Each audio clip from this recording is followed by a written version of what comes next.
Parto con una pregunta. ¿Cuántos de ustedes tienen un buen amigo o amiga? ¿Cuántos? ¿Cuántos tienen un buen amigo? Es ese amigo tan bueno que salen hasta en el pasaporte abrazados. La foto del pasaporte, salen los dos así. ¿Ah? Bueno, yo tengo amigos de ese estilo. Amigos muy buenos, amigos con los cuales yo disfruto estando con ellos, sobre todo porque son amigos desde infancia. Y cada vez que nos juntamos, armamos fiesta, lo pasamos bien, nos entretenemos. Pero esos amigos únicos. Ahora, la diferencia con el día de hoy es que los jóvenes no hacen amigos así. Son amigos circunstanciales, amigos con poca profundidad. Pero nosotros, los que somos de la otra generación, la generación de los 40, más o menos, 40 y algo, tenemos esa calidad de amigos. No digo que los jóvenes no la tengan, pero no la han cosechado como nosotros. La Biblia relata un momento, y un momento muy especial, en la vida del Señor Jesucristo que habla acerca de unos amigos que se la jugaron por un amigo. Y la Biblia dice lo siguiente con respecto a la amistad. Escuchen bien, Proverbios capítulo 18, versículo 24, dice así: el hombre que tiene amigos ha de mostrarse amigo, y amigo hay más unido que un hermano. O sea, la idea del amigo es una persona que está constantemente como un hermano. Así que vamos a hablar acerca de esto. Vamos a hablar acerca de unos amigos que marcaron la diferencia de un hombre, que hicieron la mejor obra que un hombre podía haber tenido. Y el día de hoy vamos a hablar acerca de los amigos del paralítico. Así que vamos a abrir nuestras Biblias en Marcos capítulo 2, versículos del 1 al 12. Marcos capítulo 2, si buscan en sus Biblias, Mateo, Marcos capítulo 2, versículos del 1 al 12. Y vamos a leer lo siguiente. Dice así: entró Jesús, y escuchen esta frase, otra vez en Capernaum, después de algunos días, y se oyó que estaba en casa. E inmediatamente se juntaron muchos de manera que ya no cabían ni aún a la puerta, y les predicaba la palabra. Entonces vinieron a él unos trayendo un paralítico que era cargado por 4.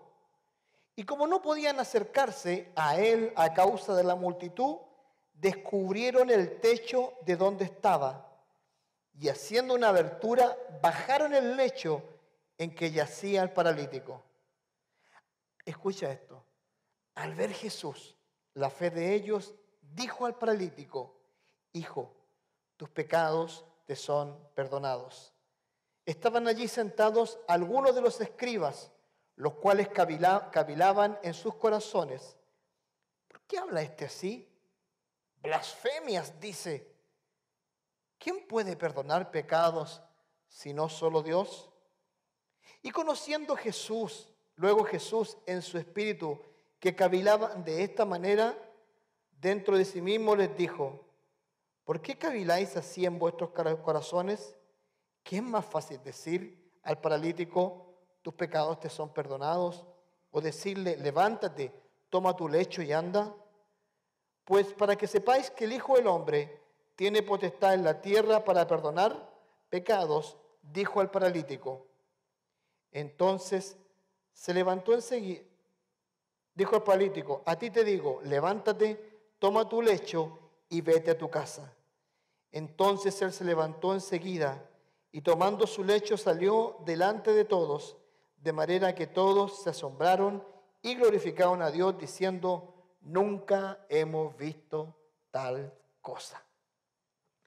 Imagínate esto. Había una multitud gigante en una casa. Y lo que más me llama la atención de todo esto es el relato de este pasaje. Y me llama la atención que Jesucristo tenía un imán que atraía a la gente. Imagínate esto. El Señor Jesucristo, dice la Biblia, dice el relato, que llegó otra vez a Capernaum. Capernaum era su cuartel general. Él siempre estaba en Capernaum y desde Capernaum se movía a diferentes lugares, de un lugar a otro. Así se movía, pero siempre volvía a Capernaum. Y me llama la atención porque en Capernaum Él escogió a 4 de sus discípulos, que fueron los discípulos que eran los famosos discípulos pescadores. Ahora, es interesante también que el relato dice lo siguiente, Marcos 2, 1 y 2. Entró Jesús otra vez a Capernaum después de algunos días y se oyó que estaba en casa. E inmediatamente se juntaron muchos de manera que ya no cabían ni aún a la puerta y les predicaba la palabra. Fuera de que Capernaum sea su cuartel general, date cuenta un pequeño detalle que dice ahí. Dice, y se oyó que Jesús estaba ¿dónde? En casa. Ustedes han escuchado ese pasaje que dice muchas veces que el Señor Jesús no tenía un lugar ni donde recostar su cabeza. Pero el pasaje está diciendo que se sentía en casa. ¿Él estaba en su casa? No, él estaba en un lugar como si fuera su casa. Él se sentía acogido, se sentía amado, cuidado en ese lugar. Y dice que apenas la gente se enteró de que él llegó, ¿qué es lo que hizo la multitud? Se agolpó, lo fue a buscar. Fue a buscar al Señor Jesucristo.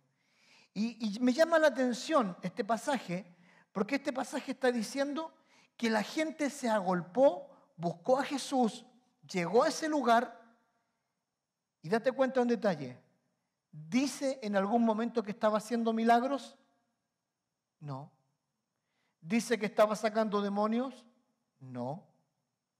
El pasaje está diciendo claramente que él simplemente predicaba la palabra.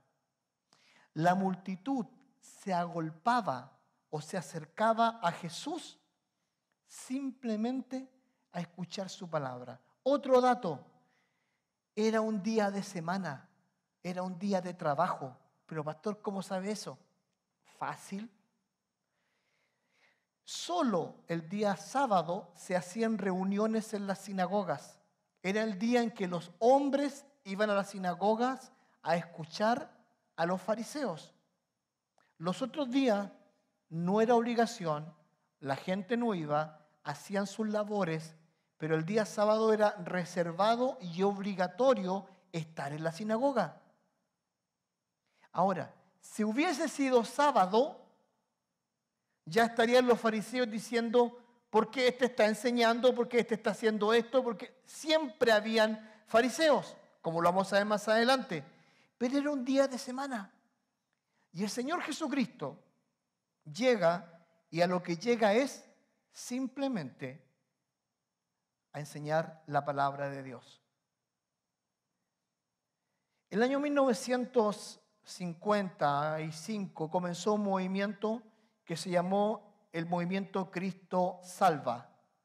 Después cambió a Cristo Salva y Sana. Después cambió a Cristo Sana, Salva, Sana y hace milagros. ¿Y sabes lo que me llama, lo triste de ese movimiento? Es que siempre para captar la atención de la gente tenían que agregarle un milagro. Tenían que agregarle que salvaba, sanaba, hacía milagros y se olvidaban de la palabra.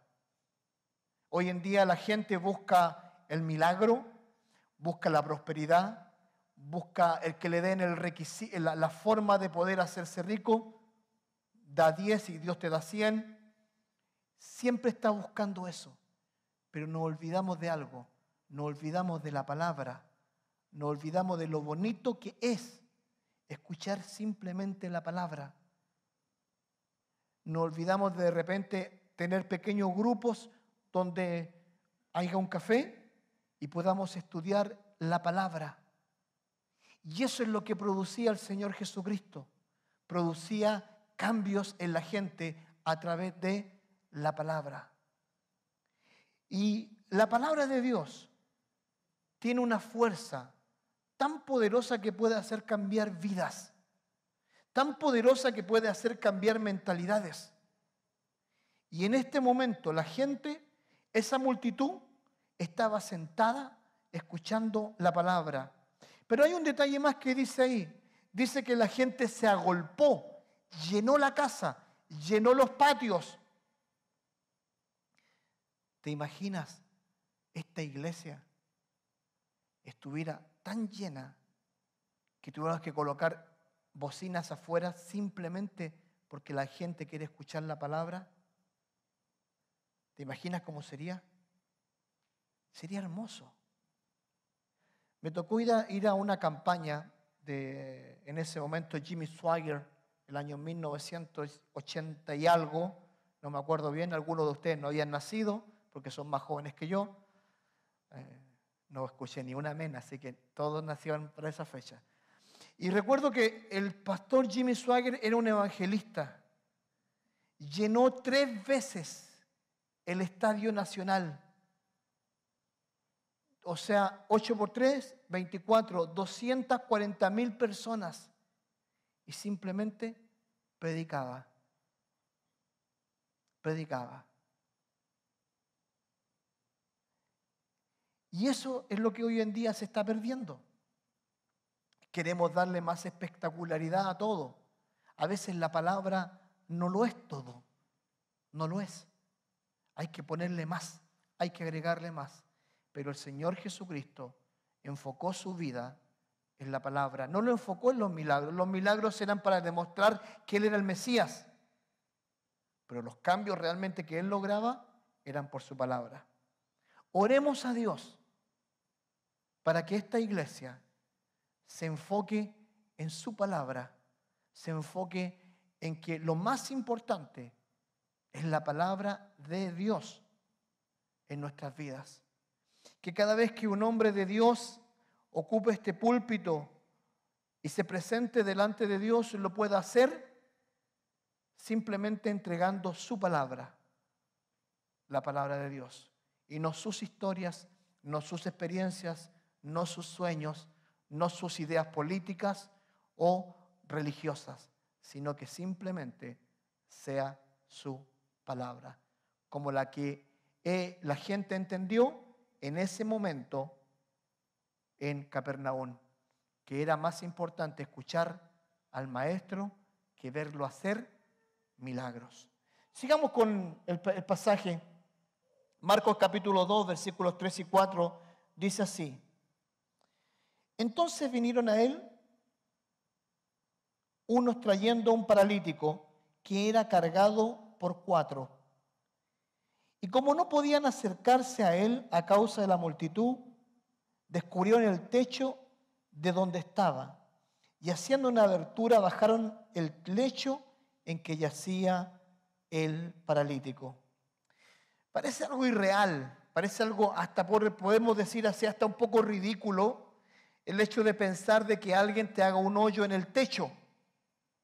Pero fíjate que no es ni irreal ni tampoco es ridículo. Número 1, porque los techos en Israel eran cuadrados, eran así, no tenían la caída de agua que nosotros tenemos. La razón, en Israel no llueve, no llueve. Por lo tanto eran así. Segundo, al costado de cada casa había una escalera. ¿Por qué? Porque la casa, el techo se ocupaba para 4 cosas. Número 1, se ocupaba para dormir. Hacía tanto calor adentro que la gente prefería dormir arriba. Instalaba una hamaca, instalaba una cama y dormía ahí. Número 2, se ocupaba como bodega. La gente dejaba las cosas arriba del techo. Ahí guardaba la carne, guardaba las aguas, guardaba sus cosas, la comida ahí. Tercero, se ocupaba como un lugar para dar diferentes discursos, proclamaciones, avisos. Y en cuarto lugar, se ocupaba como fortaleza. Cuando venía una guerra, una pelea, el techo estaba acondicionado para que la gente ahí se resguardara y peleara.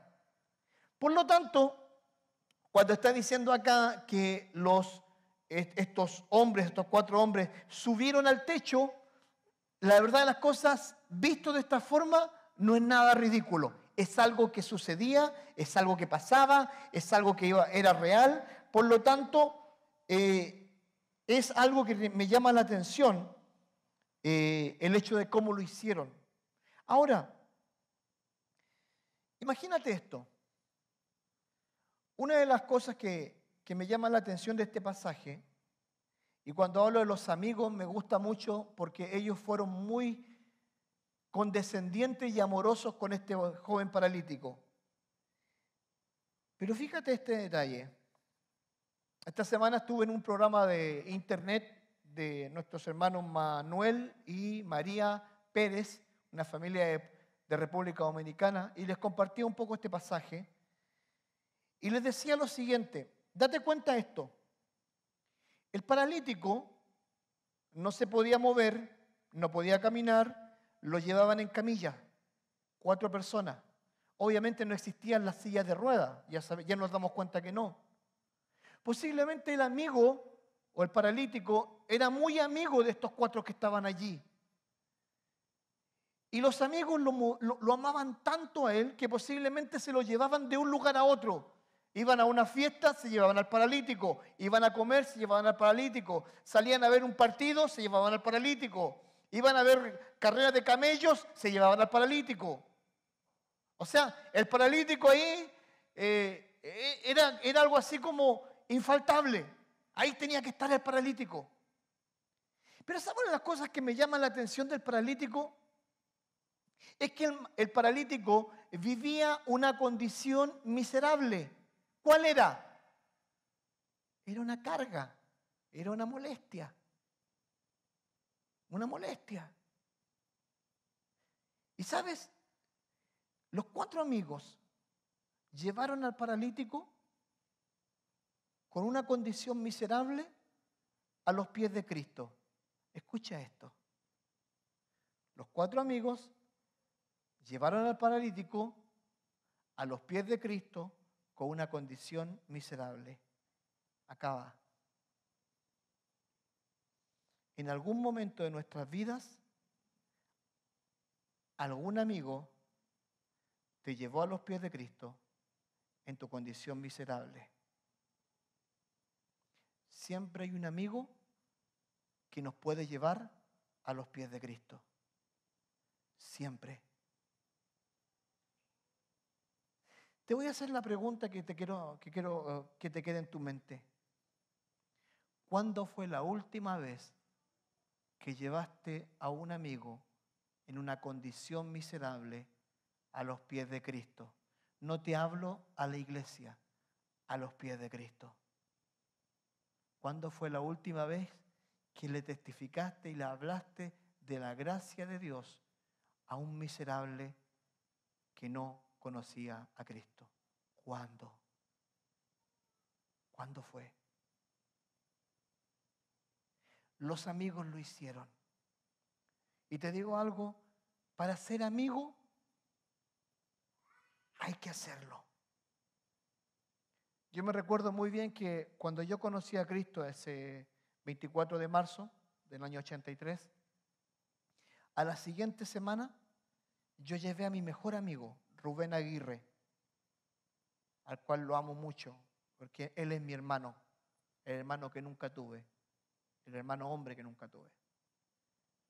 Y lo llevé y le dije, te voy a llevar a un lugar donde te hablan acerca de Dios y también te dan candies.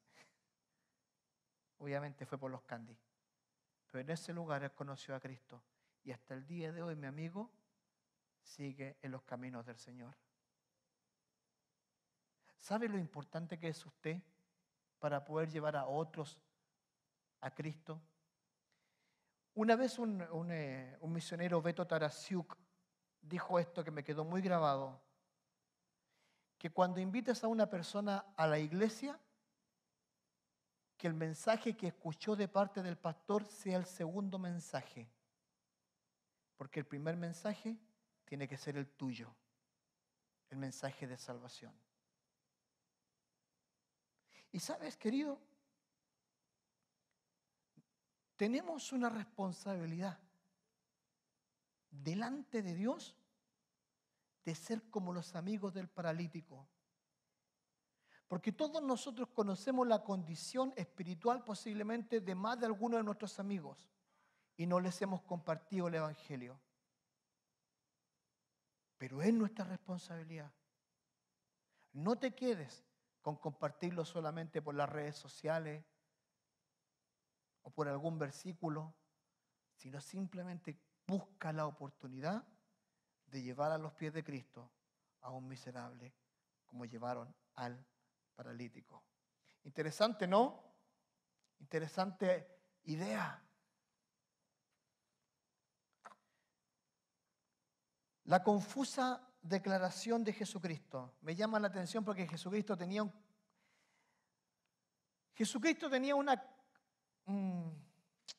una forma de ver el mundo muy distinta a la nuestra. Obviamente, era Dios. Pero Él da una confusa declaración. Y escúchala bien. Marcos capítulo 2, versículo 5 dice así. Al ver la fe de ellos, ¿de quiénes? De los amigos, dijo al paralítico, hijo, tus pecados te son perdonados. Quiero meterte en esta idea. ¿Cómo se habrán sentido los amigos del paralítico al escuchar la frase, hijo, tus pecados te son perdonados? ¿Cómo se habrán sentido ellos? Confundidos. ¿Por qué? Porque ellos estaban esperando que el Señor Jesucristo dijera, esto estaban esperando ellos, que el Señor Jesucristo cuando bajara al paralítico, elevara las manos, dijera una oración, tocara los pies del paralítico, dijera algo en hebreo, en arameo, y en ese momento el paralítico se levanta y todo, aleluya, aleluya, y todo, guau, guau, fiesta y todo, miren lo que hizo, y el paralítico caminó, guau. Nada. El Señor Jesucristo le dice, tus pecados te son perdonados. Ahora, ¿por qué le dice tus pecados te son perdonados? Acá les va la respuesta. Tiene un trasfondo histórico y un trasfondo religioso. Aquí se las dejo. Aquí se las doy. Aquí la tomaron. Número 1. Cuando una persona tenía algún tipo de defecto físico, posiblemente era cojo, era paralítico, posiblemente tenía otro defecto físico, los judíos decían esto: por el pecado de sus padres, él tiene esta condición. O sea, atribuían esta condición al pecado de sus padres y porque sus padres habían pecado, él había quedado de esta forma. Imagínate esto. El paralítico era un estorbo para la sociedad porque no producía. Era un estorbo para sus padres porque tenían que llevarlo a todos lados. Era un estorbo para sus amigos porque tenían que moverlo. Pero aparte de eso, había un contexto religioso. Cada vez que a él lo veían, decían, ¿cómo habrán pecado sus padres que quedó de esta forma, no? ¿Cómo habrán pecado sus padres? ¿Te imaginas? Te apuntaran a ti así, te dijeran, Alejandra, la verdad, por el pecado de tus papás tú quedaste chaparrita, porque ellos son grandes y tú quedaste chaparrita. ¿Qué pecado que hicieron? No. Es ridículo, pero es lo que había. Es lo que había, es como se veía. Ahora, Jesucristo toma en consideración primero ¿qué? La parte espiritual. Él no toma en consideración la parte física. Él considera la parte espiritual. ¿Por qué? Porque la parte espiritual es la más importante. ¿Me entiende la idea? ¿Qué sacas tú? ¿Con ser un hombre o una mujer perfecta, sin enfermedades, sano, vegano, cutis perfecto, dinero, y te moriste y te fuiste al infierno? Porque nadie te habló. Pero este hombre le dice, prefiero que te vayas al infierno, al cielo de esta forma, paralítico, perdonado, que sano, sin nada. Por eso le dice, tus pecados te son perdonados. Porque él siempre va a buscar lo espiritual. Por eso estoy en contra de todos aquellos que predican la prosperidad, que dicen lo siguiente, que si a ti te va bien, es porque haces las cosas bien y eres bendecido. Pero si te va mal, es porque eres un pecador. Y a veces nos va mal porque hay circunstancias que nos va mal. Esta semana a mi esposa la chocaron. Yo no puedo atribuirle que ella pecó porque la chocaron. No, son circunstancias de la vida. Pero es más importante el alma que el físico. Eso es lo que está diciendo. Por eso él dice, tus pecados te son perdonados. Ahora, sigamos con esto. Y a esto yo le puse así, el diablo en misa. Así le puse este título, el diablo en misa. Marcos capítulo 2, versículos 6 al 7, dice así. Estaban allí sentados algunos de los escribas, los cuales cavilaban en sus corazones. ¿Por qué habla este así? Blasfemia dice. ¿Quién puede perdonar los pecados sino solo Dios? Escucha esto. Como digo yo, cerdo en misa. Siempre, y aquí quedó demostrado, en las congregaciones va a haber una crítica. Siempre. No importa cuál sea. No importa si es la iglesia perfecta. No importa. Aún estando Cristo presente en ese momento, lo criticaron. Porque siempre hay religiosos, siempre hay religiosas que dicen o hablan o muestran las señales de crítica. Siempre. Por lo tanto, si en el momento ese Jesucristo estaba con una crítica, ¿qué más para uno? ¿Qué más para nosotros en esta iglesia? Siempre va a haber.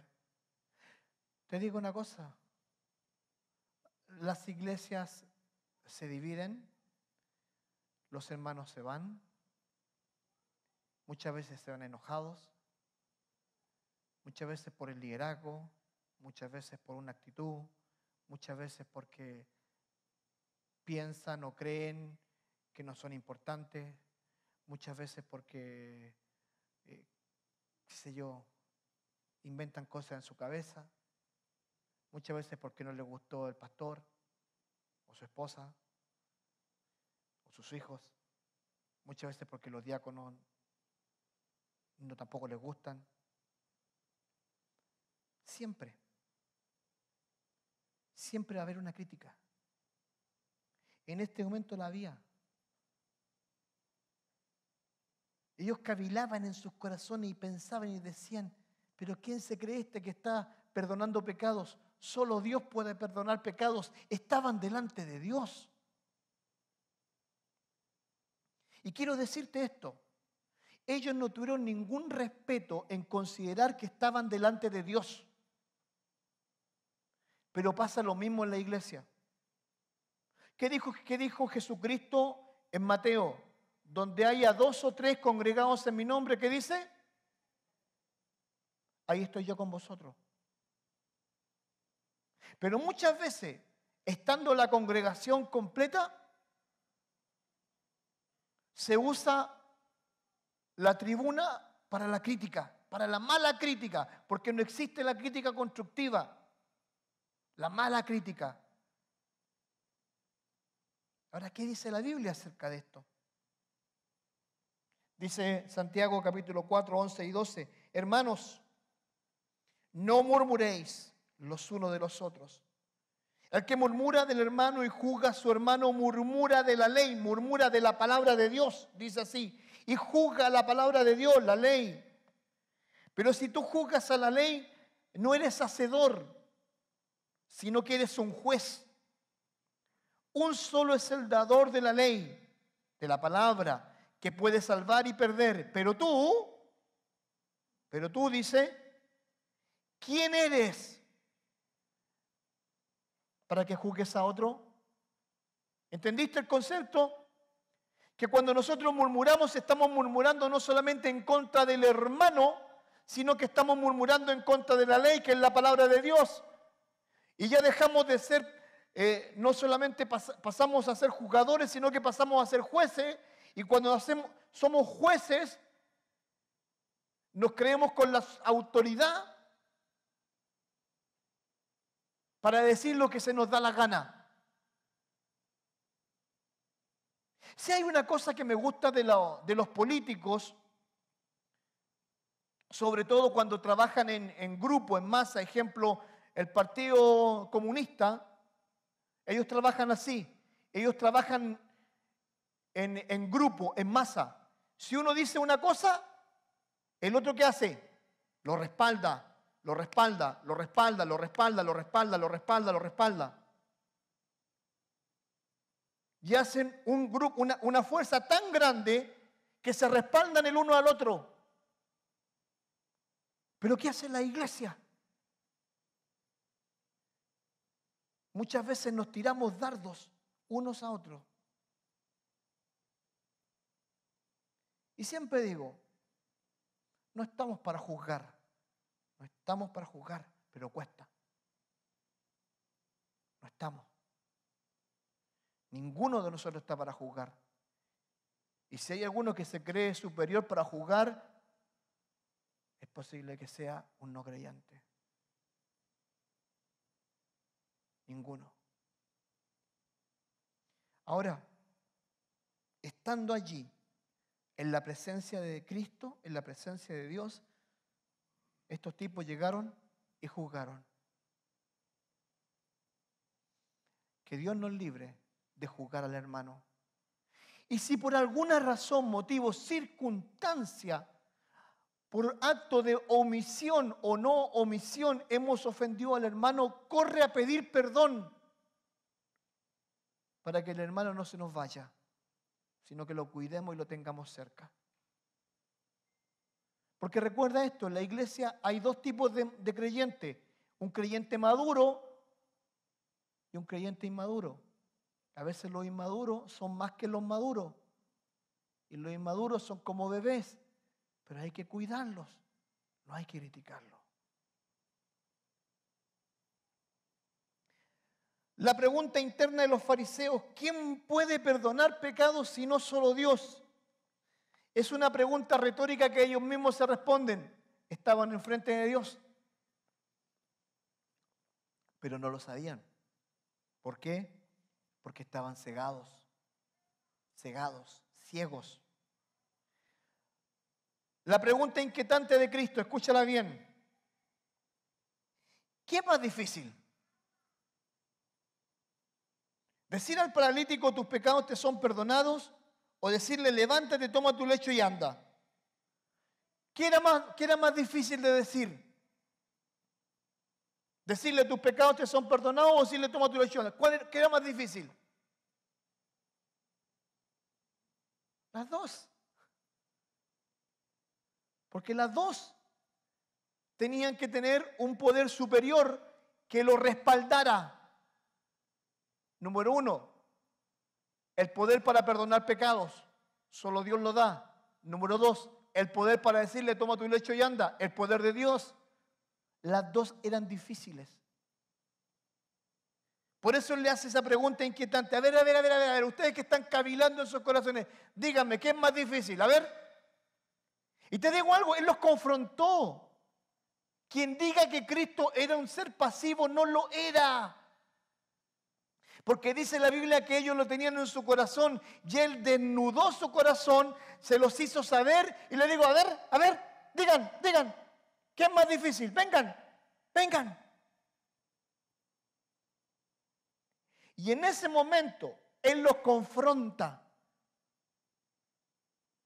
Y las dos cosas eran sumamente difíciles. Pero, obviamente, como siempre hay alguien que sabe más que nosotros, esta vez, gracias a Dios, se quedaron calladitos. Su poder demostrado.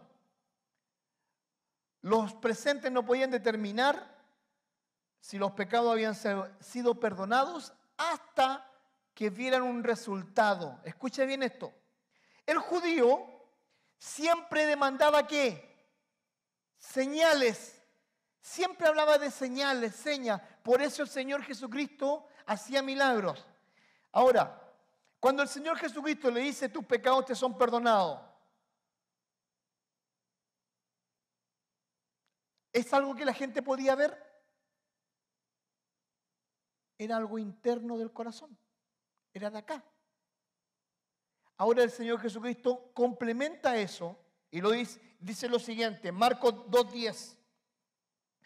Para que sepáis que el Hijo del Hombre tiene potestad en la tierra para perdonar pecados. Y date cuenta de esto.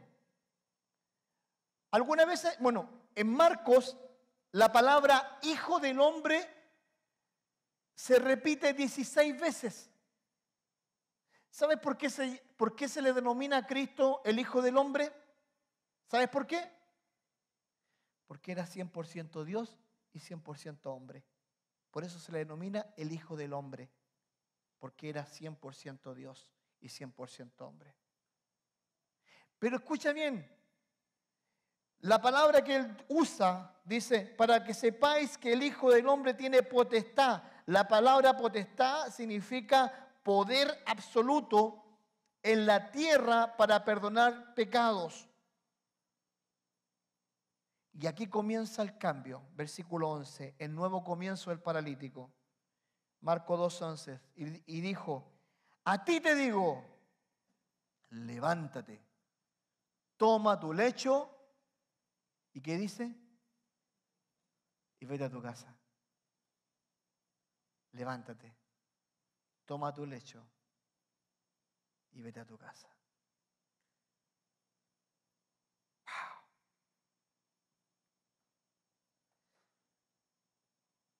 ¿Saben lo que me llamó la atención de Cristo? Es que Cristo no le dijo, levántate, toma tu lecho y quédate con nosotros. No le dijo eso. ¿Y por qué no le dijo, levántate, toma tu lecho y quédate con nosotros? ¿Por qué lo mandó a casa?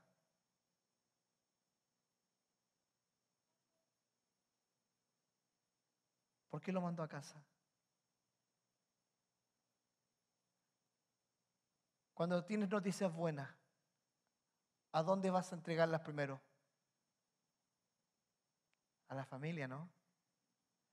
Le dice, levántate, toma tu camita y anda y dile a tus papitos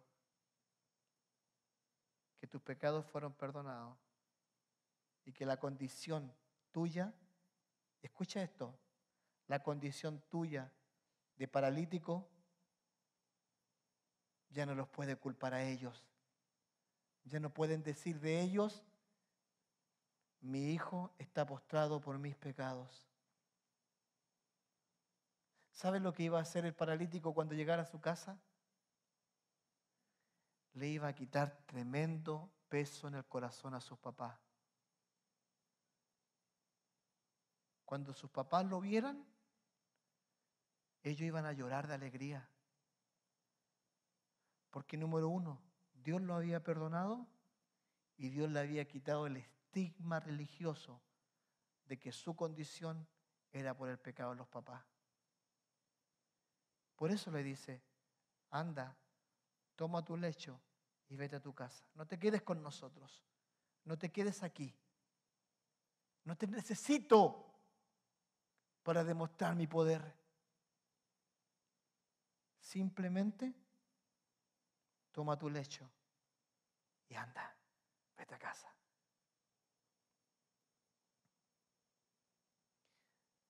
Papá, ¿cómo te sentirías tú si él se fuera tu hijo?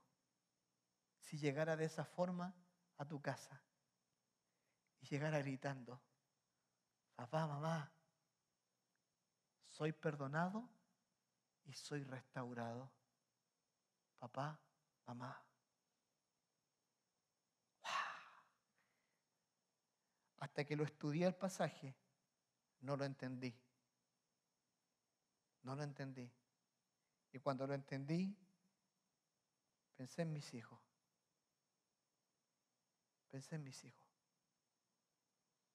Qué alegría más grande habría en mi corazón y el de mi esposa si Cristo hiciera un milagro de esa forma como la hizo con el paralítico. Cómo los abrazaríamos, cómo lloraríamos y cómo reiríamos. Eso es lo que hizo. Por eso lo mandó a la casa. Romanos capítulo 6, versículo 4 dice así: porque somos sepultados juntamente con Él para muerte, por el bautismo, a fin de que como Cristo resucitó de los muertos por la gloria del Padre, así también nosotros andemos en nueva vida. ¿Saben lo que pasó? Este hombre comenzó a andar en una nueva vida. Ya comenzó a usar sus pies. Posiblemente tuvo que ir a un terapeuta, no lo creo, porque cuando Dios hace un milagro lo hace completo. Pero él fue y comenzó un nuevo andar. Como nosotros, cuando llegamos a Cristo, cuando llegamos a los pies de Cristo y Dios hace un milagro y comenzamos un nuevo caminar. Algunos dejan la droga, otros la mentira, otros algún otro vicio, porque Dios comienza a hacer un nuevo cambio, un nuevo andar. Hace unos años atrás conocí a un hombre, me dice, por años fui un hombre amargado. ¿Por qué le decía yo? Fui celoso hasta que conocí a Cristo y me di cuenta de que eso no correspondía. Vivía celando a mi esposa. Nunca más. Cuando conocí a Cristo, se lo dejé a Él. Le dejé a mi esposa, a mis hijos, y hoy en día soy feliz. Un pequeño pecado, pero una terrible consecuencia en su vida. El resultado glorioso de este milagro. Entonces dice así, Él se levantó. Pero date cuenta en la frase que usa. ¿Cómo lo hizo? ¿Cómo? Enseguida. No hubo un proceso. Fue al instante. Imagínate una persona que haya estado postrada toda la vida y de repente le dice, toma tu lecho y anda, y él simplemente se paró rápidamente. Luego te digo que no necesitó terapia, porque lo hizo enseguida. Y después dice, y tomando su lecho salió delante de todos, de manera que todos asombraban y glorificaban a Dios diciendo, nunca hemos visto tal cosa. Quiero decirte esto. El paralítico causó un gran asombro escucha esto, causó un gran asombro. La gente se maravilló, sus amigos se maravillaron. Pero este milagro hay algo que no hizo. ¿Sabe lo que no hizo? No cambió el corazón de los fariseos. Pueden haber muchos milagros, pueden haber muchas cosas asombrosas, pero si esto asombroso no cambia el corazón de la gente, es simplemente un milagro. Para ellos fue esto, simplemente un milagro. Muchos de los que están aquí pasaron el coronavirus, estuvieron enfermos. Posiblemente algunos de ustedes vieron la muerte de cerca. Y Dios hizo un milagro y por eso estás acá. Muchos no, muchos ya no están. Pero ¿sabes algo? Si hay un milagro que no produzca un cambio en la vida de las personas, ¿de qué sirve? Algunas campañas evangelistas prometen el diente de oro. ¿De qué sirve llenarte el hocico o la boca de oro si no hay un cambio en tu vida? ¿De qué sirve? ¿De qué sirve que un paralítico se pare si no hay una transformación en la vida de las personas? ¿De qué sirve? No sirve de nada. Y eso pasó en la vida de los fariseos. Tremendos, tremendos en todo esto. Quiero concluir con esto. Y quiero concluir y quiero volver a los amigos.